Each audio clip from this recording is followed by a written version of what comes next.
I had a difficult childhood because people would expect me to be funny. And people told me growing up that you're going to be a comedian one day. I mean, literally, I heard that when I was a little kid. You're going to be a comedian one day. One day, we're going to watch you on TV. We're going to see you because you're going to be a comedian one day. And I heard that from the time I was like 7 or 8 years old. I remember hearing, isn't it amazing what we say to kids and how often kids will live up to our expectations? And I'm glad they told me that instead of some of the things people tell kids now. Because it was something that I had in my mind that I was going for my entire life. Now, I didn't know how to do it. Hey, and people ask, well, how did you do it? And I'm not really sure, and I'm not really sure what I did. But people say, well, so you were like the class clown. And no, I wasn't. I really wasn't the class clown. I was the class wit. To me, the class clown is the guy who runs naked across the football field in freezing weather. I was the one who talked him into doing it. Okay? And I went to school, I went to college thinking, well, maybe I could be a comedian, but I didn't really know how to get there. Because you know what to do to become a teacher. You know, there are steps you take to become a doctor. To be a pharmacist, there's schooling that you take. There are specific classes. But to be a comedian, what do? So I went to school to be a veterinarian. That's what I did. I liked animals, and I thought I'll be a veterinarian. And I went to Auburn. I was going to be a veterinarian and a taxidermist. So I could say, either way, you get the dog back. You know, this is my idea.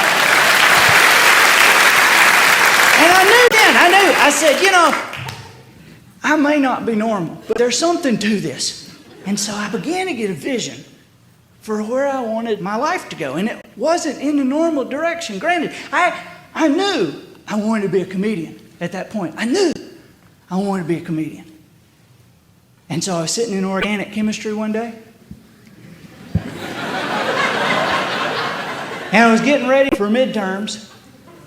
And I looked up and the professor was leaving and the kids were leaving. And I looked down at my notebook and I had a bunch of joke ideas written down there. And I remember looking down and I had written, in China, do the driver's licenses have a place for hair color and eye color?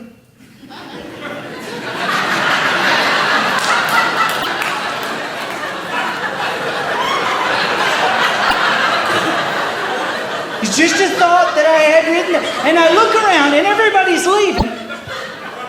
And I said, what are you doing here? I have a bunch of joke ideas. I'm sitting there writing jokes, writing ideas down. And I thought, you know, obviously this is not where you want to be. This is not what you want to do. And I wasn't spending Mom and Daddy's money. I was spending my money. And that was the day I left. And I have people say, to this day, they say, so you quit college? No, I didn't quit. I left. There's a big difference in quitting and leaving. When you quit, you sign stuff. You tell people, I just left. I just never went back. Because I just knew this is not what I want to do. I mean, what I really want to do, I had my idea that I wanted to really be a comedian, and I knew that if that's what I really want to do, a veterinary degree wasn't going to help.